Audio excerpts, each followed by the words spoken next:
Welcome to the Troy Kearns Podcast. We talk all things real estate, business, and entrepreneurship. Today I have a very, very special guest, a new resident to Kansas City, Richard Chavez, with your company?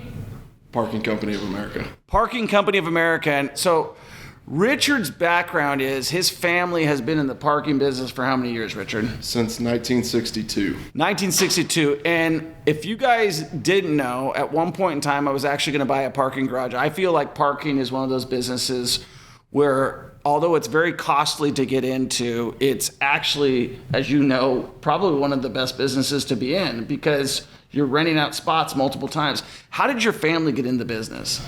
So my grandfather, he grew up on an apple farm in the outskirts of Albuquerque, New Mexico. Okay. Goes to Korea. Okay.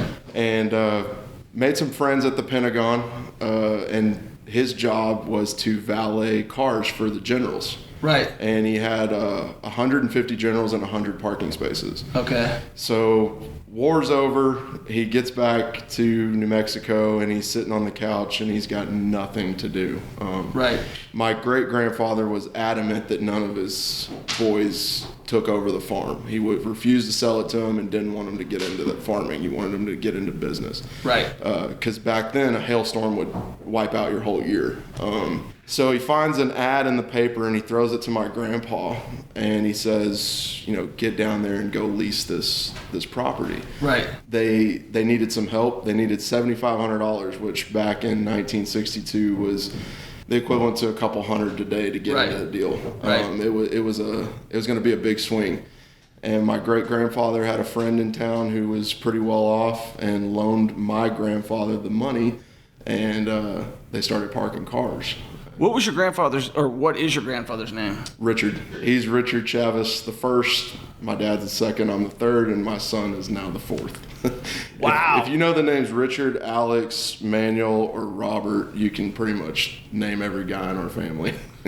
That's interesting because going back a little bit, I was in contract to buy a property in Cincinnati, and I reached out to you and I said, Richard, what do you think about this? And you go, I didn't realize how far-reaching you were. And you're like, well, we went to Cincinnati, and my whole family runs parking garages in Cincinnati too. So where do you guys own parking garages?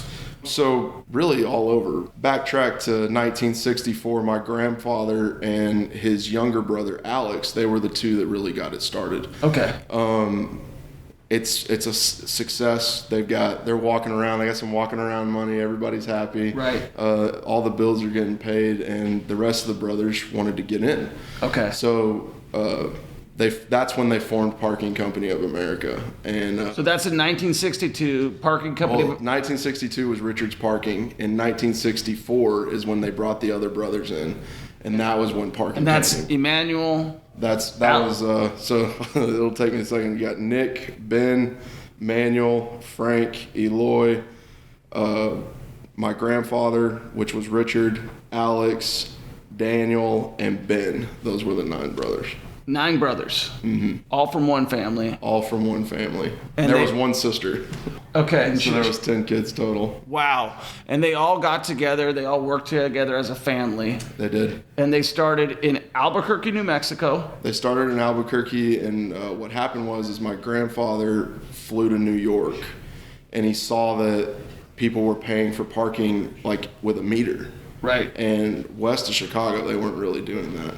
So overnight, he was able to send each brother to a different market and say, here's the business model, and by the way, you don't have to include payroll in your bid. We'll just throw a meter out there. So they took over everything west. Okay. So what your grandfather did is what a lot of people who are successful do is he saw something else somewhere else that they weren't doing where he was at, that would replicate a person, a payroll, and then he sent everybody out all across the country? Yep, him and his younger brother Alex, my grandpa he's stationed in Denver, which was where the home office was, and then there was another office in LA, and that was where my cousin Alex and his family live now, and who we're partners with here in Kansas City, and those were kind of the two big offices. And then Manuel, his family went to Cincinnati,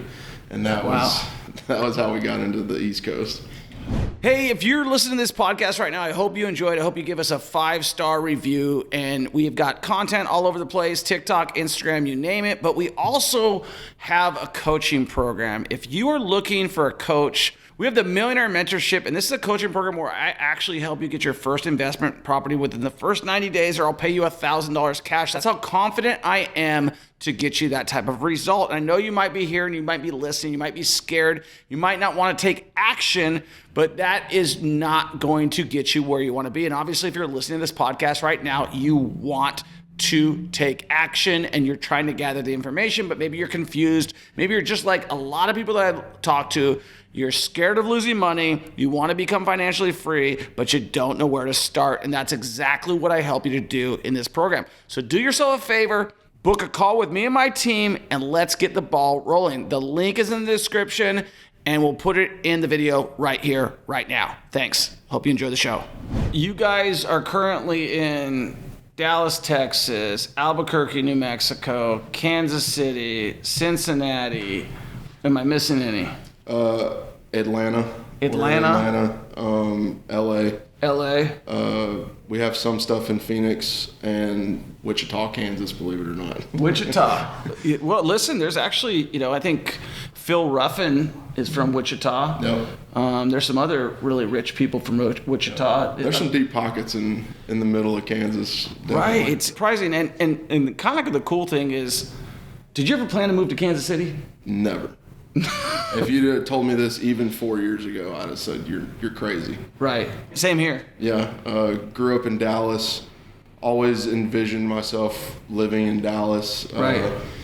And then it kind of came time where I said, Dad, I want to expand the business. And Dad was retired. He didn't need to do another deal. He was good. He had raising his kids, kind of enjoying his early retirement with my mom, and right. Me and my sister were both starting to work for the company, and I started as a valet guy in Dallas at Baylor Hospital, and worked my way up to running that garage, then running everything we had in Dallas, then going into New Mexico and what we had there, and then before you know it, I said, Dad, I want to do a deal myself. Like, I want to. All these airport lots that the family's done over the last 20, 30 years, I want to do the same thing. Right. And we went everywhere. We went to Houston, Florida. I looked in Charlotte, North Carolina. Kansas City was the last one on my list.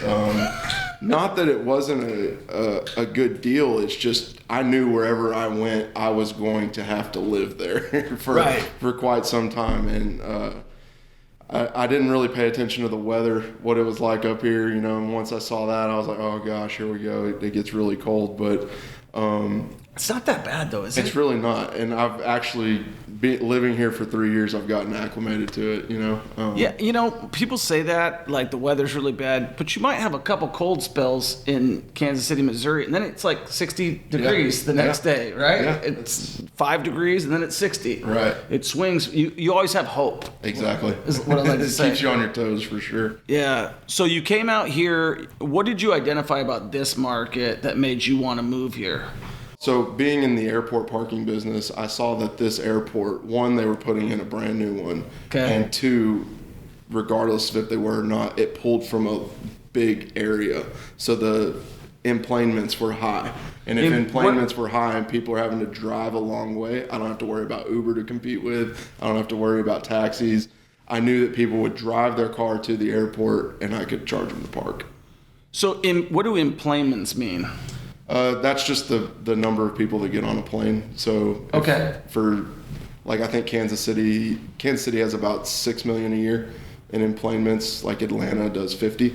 Right. So we have the family has a location in Atlanta, and it's a lot easier. If you have 3,000 spaces there, it's a lot easier to fill because your pool of emplanements is 50 million people. Right. Versus here in Kansas City with 4,000 spaces, which was what we're building over by the airport, with 12 million total passengers, it's usually half and half. So you have about 6 million emplanements. So being in the parking business, I've noticed that there's a lot of different competitors.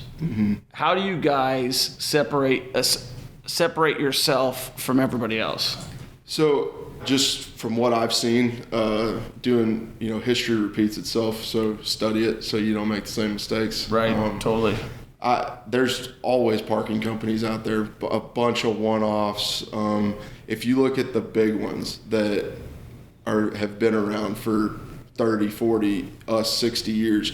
Who are the big ones? It depends. So in the airport parking business, you have my cousins who own Fast Park, the Parking Spot, Park and Fly. Wally Park's pretty big, and then they're out of Seattle. Yeah, they have a big one in Seattle. Yeah. And then in the parking management side, you have SP Plus, which was standard parking. They bought Central Parking about 10, 15 years ago, which that really made them kind of the go-to. And then you have Laz Parking, and then Parking Company of America. I would argue we have a pretty big footprint in the market as well with our management side. Our management business got more into transportation than parking, believe it or not. Really? My cousin really pushed that, and we've been very successful in expanding that here to Kansas City as well. Yeah, I want to give you a little shout out. Like, when you found out I was going to Cincinnati, you said, let me connect you with my cousin. He connected me with his operations guy.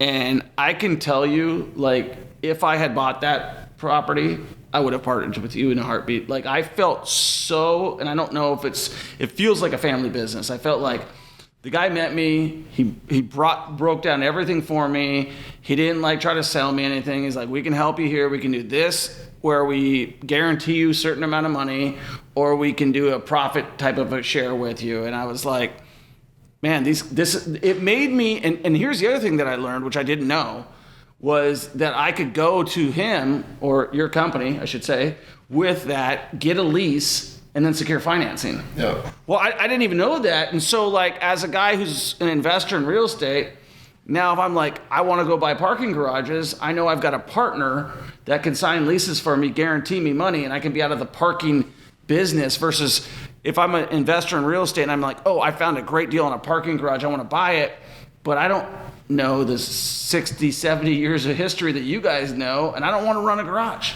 And that's why I backed away from the deal in Cincinnati, is I knew I'd have to run a garage. Yep. Yeah, it's funny you say that. I just ran into this. We've always been in parking. We've bought some real estate here and there, but this commercial development we're doing in Kansas City is by far the first time we've ever done something like this. We've always owned big tracts of land by the airport, but we've always just parked cars on it. We've never put in gas stations or hotels or restaurants. And so coming in as the developer on this 87-acre tract of land that includes the Ambassador building, our bank, going to them, we were able to essentially on the development loan take the Peachy site, the Peachy Airport parking site, and say, here's a pad site sale. Now give us financing on it.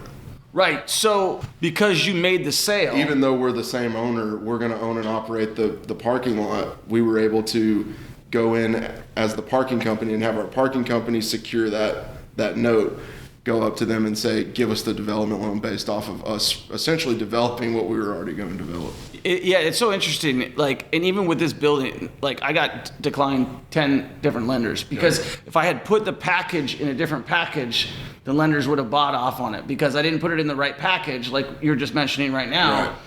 You're not getting the financing, and understanding how banks think, how they finance is something that's developed over time, unless you have a banker that works on your payroll that could actually package it up that way. I wanted to take a chance to just say, hey guys, if you're getting a lot of value from this podcast, which Richard's been so gracious to share his time. Richard, how young are you? 27. You would never guess it by the way you talk, by the way you conduct yourself. When I first met with you at your building at the Ambassador, I was like, you conduct yourself like a 50-year-old businessman. Thank you. Do you think that's because you've been around it so long, or? I think it's just my dad. I give that credit goes to my dad. He never kept any problems away from me. If something came up, it was, even in the world, just current events. If there was an issue, it was, Dad, this is what's happening. This is what I think about it. You should formulate your own thought about it. And I don't want to say he made me grow up quick, because that's not the case, but he just, he didn't shield me from anything. It was, the real world's the real world. And it's when you're doing a deal, and this, right, it's a lot different being out there and doing it versus being in a classroom. Right. And you in the classroom, you're protected. There is no bank knocking on the door saying, "Where's our money? Right. Where's our money?" Yeah. And for us, for instance, this was the first deal I ever led, negotiated, followed through, worked, structured the whole thing. We ended up buying that office building with no intentions of buying it when we first got here. Right. Well, we buy it 6 months before COVID hits. So we've never owned office before, and the second we buy this office building, I watched how landlords had leverage and immediately lost it overnight. Where you're doing anything, you're paying for movers, dogs to get groomed, whatever, just to get people to move into your building, right? And so I really credit just how my dad kind of was with me growing up. It's not like, he was definitely my best friend, but it was a mentor-mentee type relationship, really. And it prepared me for being this kid brand new to Kansas City, that we bought this office building, and now all my tenants are like, well, we don't want to pay rent. And I'm like, well, you have to. Here's the lease, here's this. And we couldn't get anybody to lease. We hired JLL. And credit to their whole team here in Kansas City, they tried. Yeah. And it just wasn't a market that was ready to get, new office. As a guy, I've got a 9-year-old and 9-year-old son and 9-year-old daughter, and one of the things that I always worry about, because they grew up in different circumstances that I grew up very poor, and so I really don't know how to do anything other than push them super hard. What advice, because it seems like, just from what I'm gathering from what you're saying here, is that your father raised you right. Like, he told you, how to conduct yourself, how to deal with problems. I mean, you're stepping into big shoes. Like, you're stepping into 70 years almost of, your company, all your family is in the same company, and you came out to a new market that has never been trailblazed before. What advice would you give to me? I know you have a son or a son and a daughter on the way. Son and a daughter on the way. So how are you going to groom your children based off of how you were groomed to be the type of people that you want to bring into this world? Looking back, my dad, and I can't thank him enough for this, he never really let us know growing up how big the company was and what all we had, right? I worked at the courthouse in Dallas collecting money if I wanted an iPod. And that was growing up. I had sent too many text messages when I was in 7th grade, got a big phone bill, and I ran power lines in an arena that he was building. He made me work for a lot, and it taught me work ethic. Right. And I appreciate, once I got to where I'm at now, it's taught me, just if I want something, I have to go work for it, right? And I think he never forced me into this business, never told me you have to do it. If you don't do it, no one else will. It was always, I would love for you to do it, son. I think you'll be great at it. I can help you with this. Right. If you want to do it, the door's open. And I think if I've learned anything from him, as far as if I really want my son to take this over too, it's a 3rd generation business is rare. And to get it to that 4th generation, you're talking about, there's a formula there to keep people in it, right? Right. And I'm sure you work with family. It's not always easy. It's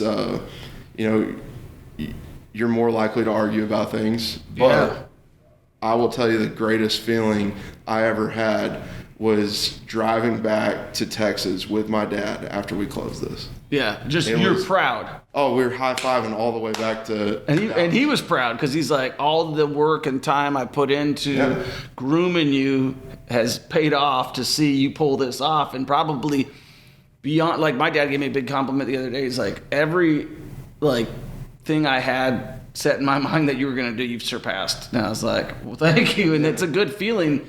Just like anybody, you want to please your dad. Right. Yeah. There was one person I wanted to be proud of me for getting this done, and it was him. Yeah. And just continuing to work the deal.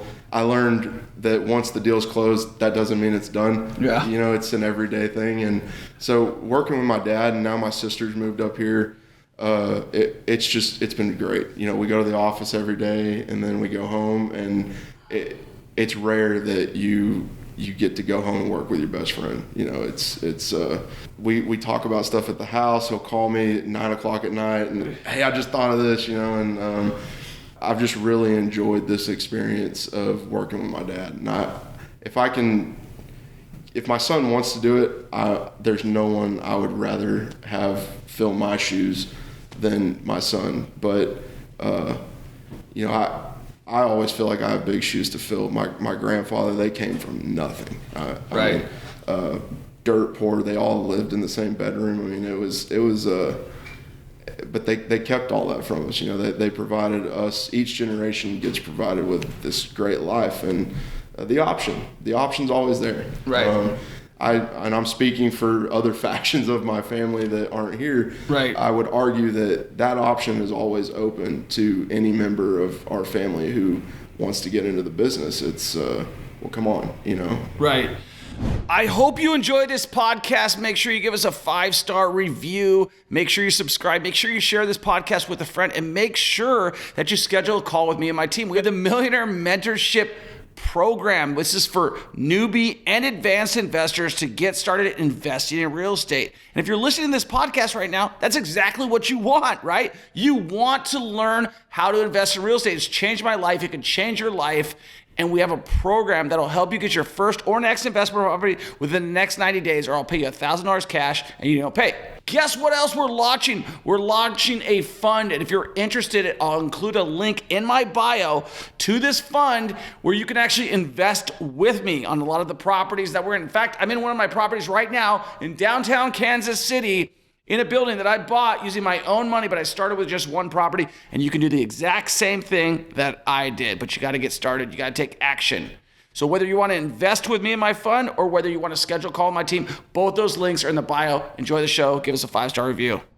A lot of people who listen to this show, and if you are enjoying this show and what we're trying to say, make sure you share this and make sure you give us a 5-star review.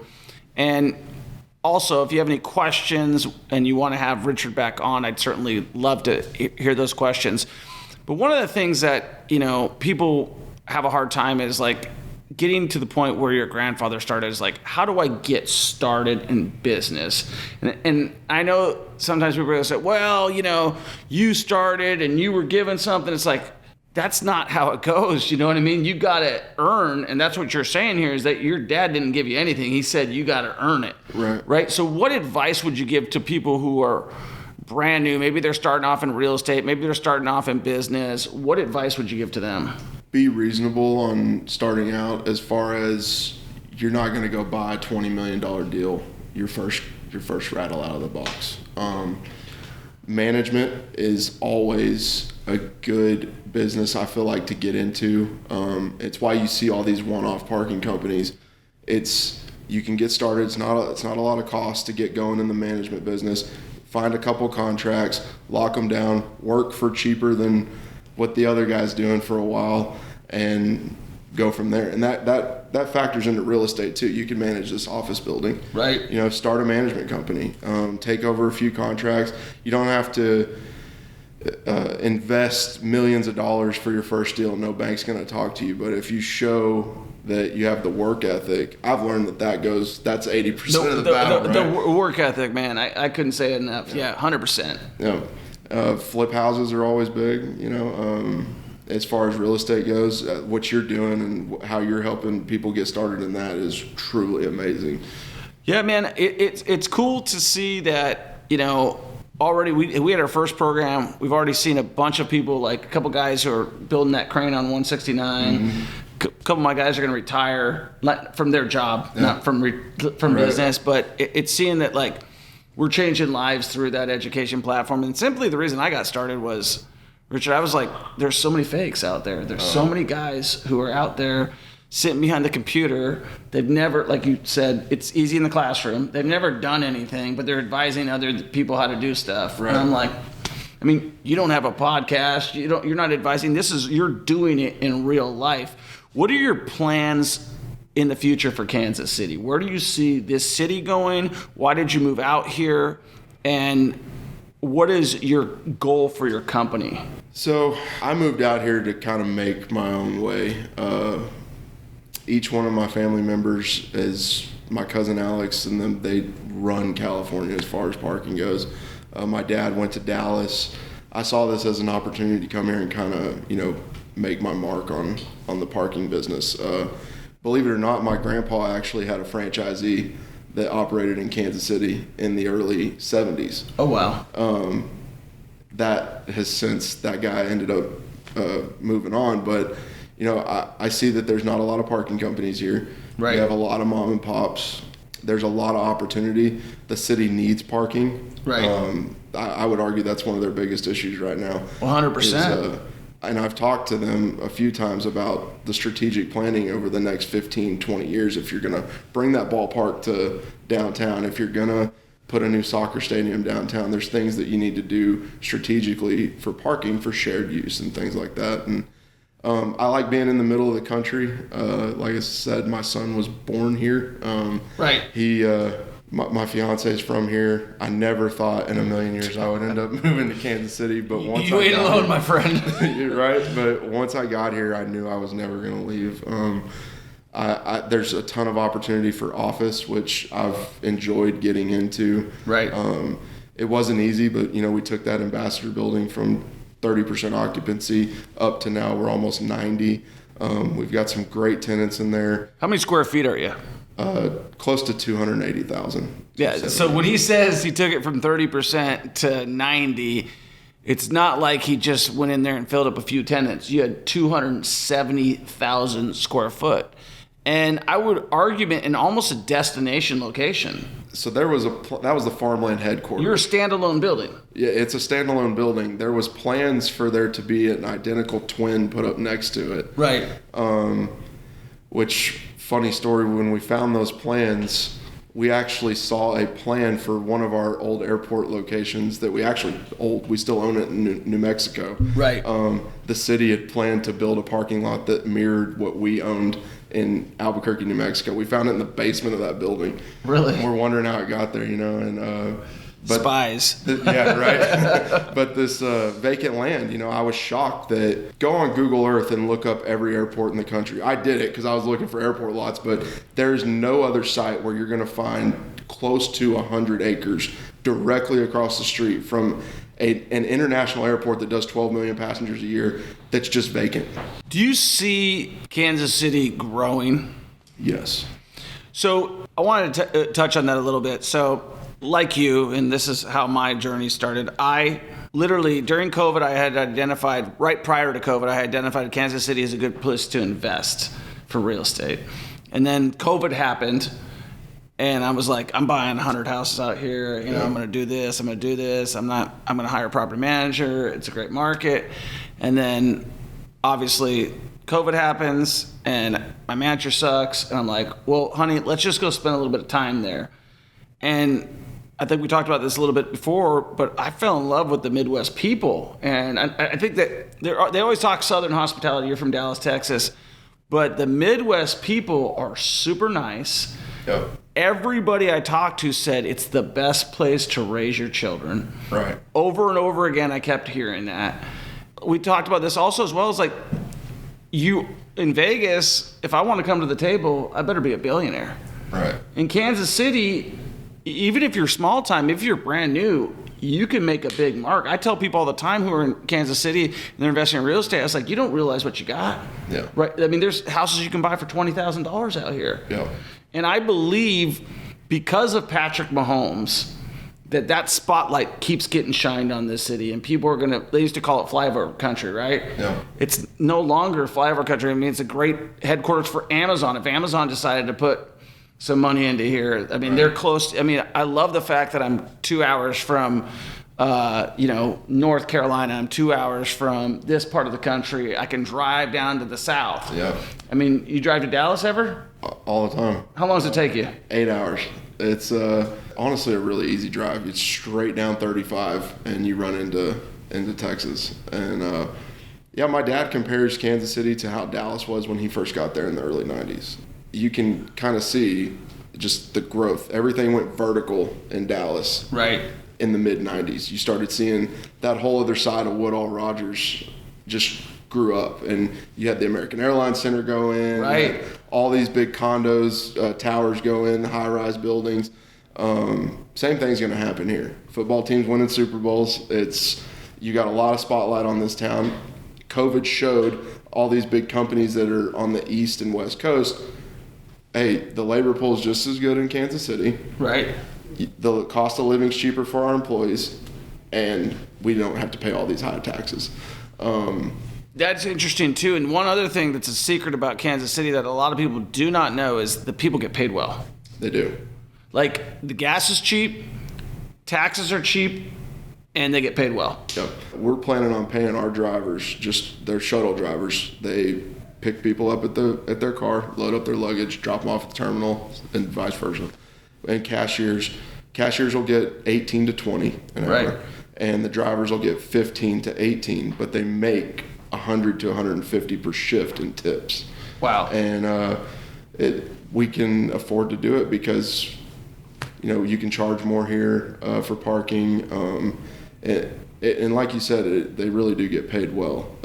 In all different industries here in Kansas City, right? Right. I've seen it with different shuttle drivers, different managing positions. When we're trying to compare for what we're going to pay our general manager, what are they getting here in Kansas City? It's very comparable to like Dallas as far as what. Well, in Vegas, argumentatively, the cost of living is super high compared to gas is close to $5, and the cost of labor is completely inexpensive. I thought I'm going to come out to Missouri. I didn't do much research on what people are getting paid here, and I was like, well, the houses are dirt cheap, so the labor pool you would think would reflect that, but it's almost like a little hidden gem where people are getting paid super well. There's a low cost of living, a low tax basis, and you got a Super Bowl team. Yeah. Yeah. I mean, I was joking with my fiance the other day. I'm 27 and my son's 15 months old. He's going to see his team in the Super Bowl before the Cowboys will make it. So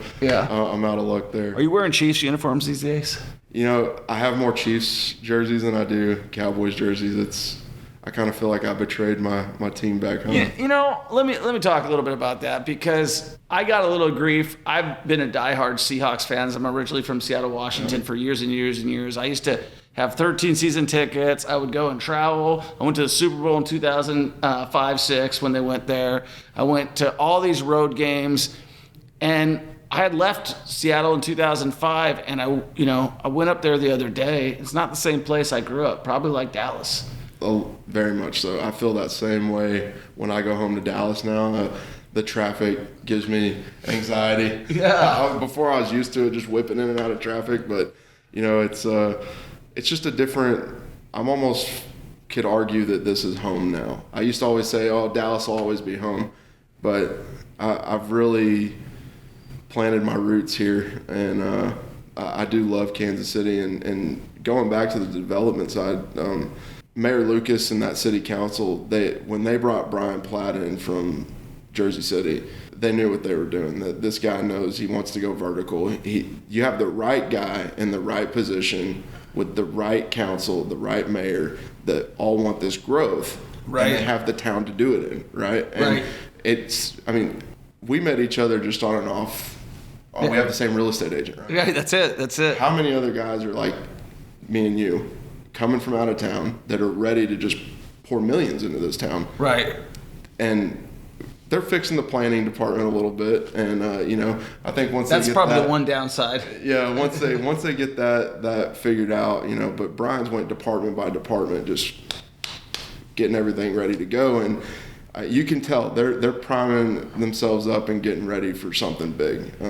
Yeah, and if you look around as a guy who didn't live here and didn't grow up here, and I'm sure this happens when you grow up in one place and you kind of see it change as overnight, and you wake up and it's not the same place that you grew up. But as somebody who came here and I was like, whoa, all of these historical properties are all getting converted into multifamily because the city cut a great deal with the Power and Light building, and they're planning on doing 7 or 8. Now they're doing 7. Because of that because I guess this was tumbleweed country before I got here and before you got here. Like there was just warehouses and nobody would come downtown. And now people are starting to see downtown as a place to live. Yeah. And as more people come downtown and more people start investing downtown, people are going to realize what the opportunity Kansas City has. So with parking, are you looking at that for like your company? Yeah, definitely. There's some garages that I think we could buy. Right. My cousin took over the parking REIT, and they office in Cincinnati. It's now called Mobile Infrastructure, and he just raised $600 million to buy parking garages across the country. I'd like to know him. I'm just kidding. He's Manuel the Third, but it's we're looking to expand into this market heavy. I think I'm going to be working directly with the city. That they do a lot of different things, but I've had some preliminary talks with them about the planning of the downtown area, and you only get one shot at this, right? Once that stadium goes up, or you get a big 30-40 story building go up, you can't really move it, right? So let's plan ahead, and we're looking at downtown properties right now to build. Can I throw you my wild idea and tell me what you think? Let's hear it. All right, so my wild idea is scrap the stadium idea. They've got what they need, and they just don't see it. It's right in front of their eyes. You're familiar with 169, right? I know where you're going with this. Have I talked to you about this before? I think you and I, it's the idea we had in common that Mike brought us together on. It was the putting the stadiums at the... All the stadiums need to be on the riverfront. Like, seriously, forget your Charles Wheeler Airport that nobody flies into. Agreed. Give all your executives a place wherever. There's plenty of land around here. And funnel all the people into the city and open up that riverfront there. I mean, that being an airport is the stupidest location of any airport. I mean, maybe it was great for a long time ago, but where the city is heading, they build a basketball stadium there. They build a football stadium there. They build what other sports am I missing? Whatever. Baseball. Yeah, the Royals. Hockey. If you look at Cincinnati, I know you've been there. They did that with the riverfront. Yep. You funnel all the people in. They all are going to come. It's off to the side, so it's not going to create congestion. Like, that's the plan that Kansas City needs to happen on. My cousin was the chairman of the port for Cincinnati. Okay. And they do a lot of parking. It's so important in the planning of all that, right? My thing is if you take tailgating away from these fans here in Kansas City, they're gonna run you out of town. Yeah, right. So you have to do something and put a plan together where they can tailgate, and that can go into the design of the parking facility. And I think you have enough land there. Let's keep it surface, right? There's no reason to build this big garage for no reason, right? I agreed. I said they should put a new Arrowhead, a new Kauffman Stadium, and go bid on that NBA team that everybody's been talking about. Right. Bring they used to have. I think the Kings were here at one point in time. Let's just talk here. Let's throw it out there. I would love to be a part of bringing an NBA team. Basketball's my passion too. Maybe we could pull something off. We're young guys. Well, you're younger, but I'm 45. I'm still feel 22. Like, I feel like things happen by action. If we brought an NBA team, maybe we could negotiate a lease on that Charles Wheeler Airport. There we go. You know what I mean? Like, there's no reason that there shouldn't be a basketball team here. Basketball's you go to the field house. Have you been there yet? Oh, you got to go. Kansas, I always screw this up. The Jayhawks, what is that? Kansas State? Kansas University? Yeah. KU. So KU is like where they play basketball. I went there the other day. It was amazing. But there's a basketball vibe to this town and this state and everything like that. So my thinking as a guy who likes to watch basketball, I watched the Sonics get stripped away from me and go to Oklahoma. I was there at the last game when Mark Cuban was there. I was like, you could buy that one too. Yeah. And I'm like, man, it would be really cool, like for my sports. Obviously, I can't buy the Chiefs, right. and probably can't buy a basketball team either for that matter right now, but they start with little ideas, and those little ideas turn into big things. So who knows? We throw it out there. We should talk to the city about letting us put together a committee to bid on one. I think we should. Are you down for something like that? that's one of my goals, right? So Own a sports franchise? Own a sports franchise. Me too. Yeah, I think it'd be the coolest job in the world. So the funny thing you mentioned that. So like before I moved to Vegas, I said I want to build a football stadium in Vegas. And everybody's like, oh, that'll never get done, blah, blah, blah, blah. Obviously, the Raiders did it. I never was able to pull it out. But I feel like in Kansas City, like we talked earlier, I'm not the smallest fish. I'm beyond the tadpole phase now. Right. Maybe we can get enough attention. Maybe this podcast gets into the right ears. Maybe you just send it to City Hall. We're just gonna be like, here's all our flash drive and drop it off at City Hall. Well, funny enough, the next guest is gonna be Brian Platt. Okay. So we'll be talking about that. I'll be bringing that up to him. So Richard, before we get off, anything that you want to leave our audience with in terms of like advice about mindset and how you get up every day and how you kind of plan your day and what you're looking to do? So I think the biggest thing I've learned since I started, once I moved from just, that managerial role at the parking facility to being an executive in the company. Right. Just show up. Just show up for work. If you can wake up every day and go to work. There's days, Troy, where I show up to the office with nothing on my calendar. Right. But the second I walk through the door, this person passes me. Hey, did you hear about this? Hey, did you see this building's for sale out in Lee Summit? Did you see that this is going on? The market's showing this. If you just show up for work, shit gets done. Right. Right. It's the biggest thing I've learned. And if I could give anybody any advice out there, go to work every day, give it 100%.